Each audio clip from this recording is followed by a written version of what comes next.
back, everybody. So we are going to feed the baby convict cichlids to the big fish tank, but first here's the 29-gallon draining right now. I just fished out all the baby convicts. Here's the 75-gallon that's going to replace this one. Here's my daughter Ray's. She wanted to be in the video. You want to say hi? Hi. How do you feel about the fish tanks? I think they're awesome. What's your favorite fish? Lion sharks. The lion sharks, the Denison barbs, as Ray calls them, the lion sharks. Is this your Lego table? Heck yeah. So this big tank is going to be now Ray's tank, and Addie, who's my other daughter.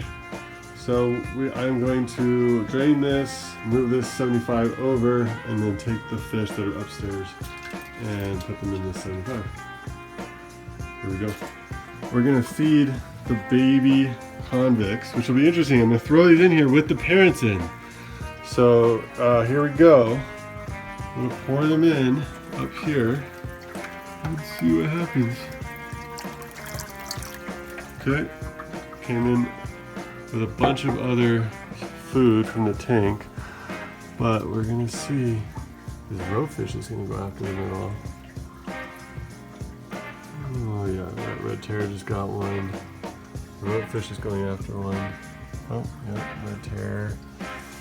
This catfish is going to gobble them up. The pike cichlid's going to gobble them up.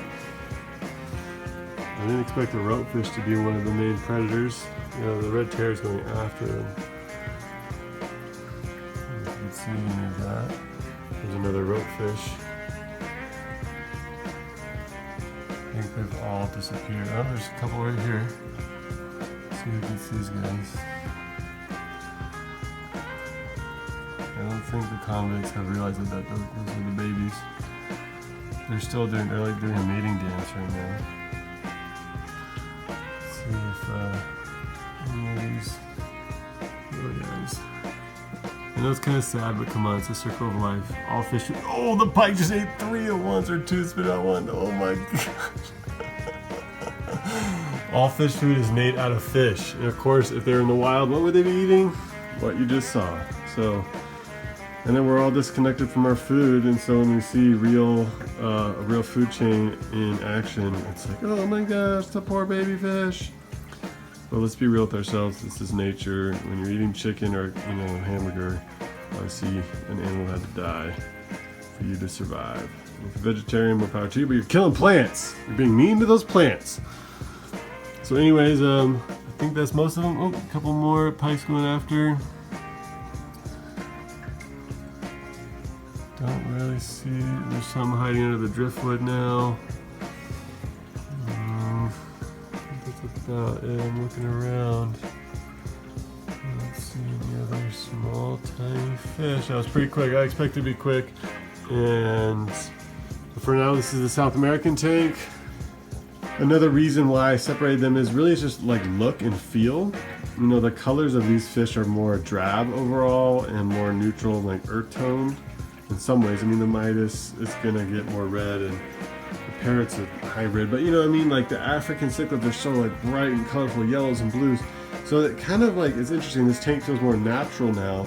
Everyone is doing well, except the fact that I did just throw the female convict in because I am shutting down that little 29-gallon because I'm replacing it by the 75. So I'm literally working on that right now. It's draining as I speak. And so I just fed them, draining the 29, setting up the 75. We'll move the African cichlids down to the 75. And then I'm not sure what's going in at 65 now upstairs. Anyways, let's go check out the Africans real quick. Okay, so here's the 65-gallon with all the African cichlids. Yes, it is a bit cramped, but it's been fun having them up in the bedroom.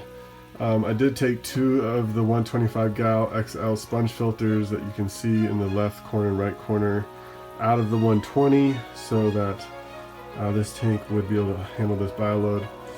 And I'm going to take those 2 filters downstairs to the 75 once I move them down, and then keep this smaller one here up here.